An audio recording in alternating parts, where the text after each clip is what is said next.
త్రుటిలో మన లెక్క మనం అప్పుడప్పుడు వింటుంటాం, పత్రికలలో చదువుతుంటాం.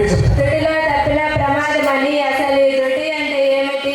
మన పూర్వీకులు మనం కాలాన్ని ఎన్ని భాగాలుగా విడదీశారో వాటి పేర్లేమిటో ఇప్పుడు తెలుసుకుందాం. త్రుటి సెకండ్లో 1000 వంతు, 100 త్రుటులు 1 వేద, 3 వేదాలు 1 లవం, 3 లవాలు 1 నిమేషం. అంటే రెప్పపాటు కాలం, నిమిషం కాదు. 3 నిమిషాలు 1 కష్ట, 12 కష్టాలు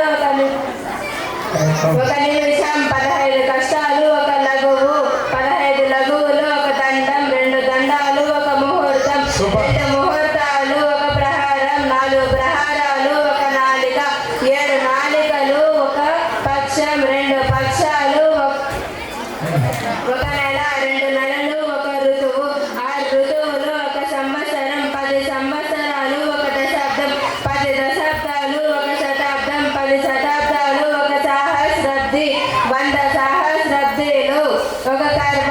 అంటే 1,00,000 సంవత్సరాలు, 4,32,000 సంవత్సరాలు కలియుగం, 8,64,000 సంవత్సరాలు త్రేతాయుగం, 12,96,000 సంవత్సరాలు ద్వాపర యుగం, 18,28,000 సంవత్సరాలు కృతయుగం. పై 4 యుగాలు కలిపి చక్ర భ్రమణం అంటే చతుర్యుగం.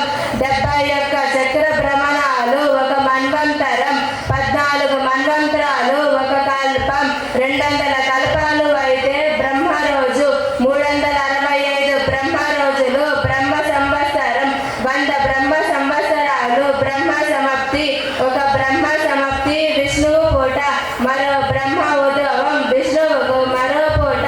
అదన్నమాట సంగతి. మన విజ్ఞానాన్ని తెలుసుకుందాం, భావి తరాలకు తెలుపుదాం. Thank you. Excellent, extraordinary. మొత్తం కాలం గురించి చెప్పేస్తా బాబా. మనం అంటున్నాం కదా, త్రుట్లో బతికేవారు ఆయన, త్రుట్లో చెప్పింది ప్రమాదం అని. 1 సెకండ్లో 1000 వంతుని త్రుటి అంటా ఉంటారు. Excellent, very nice.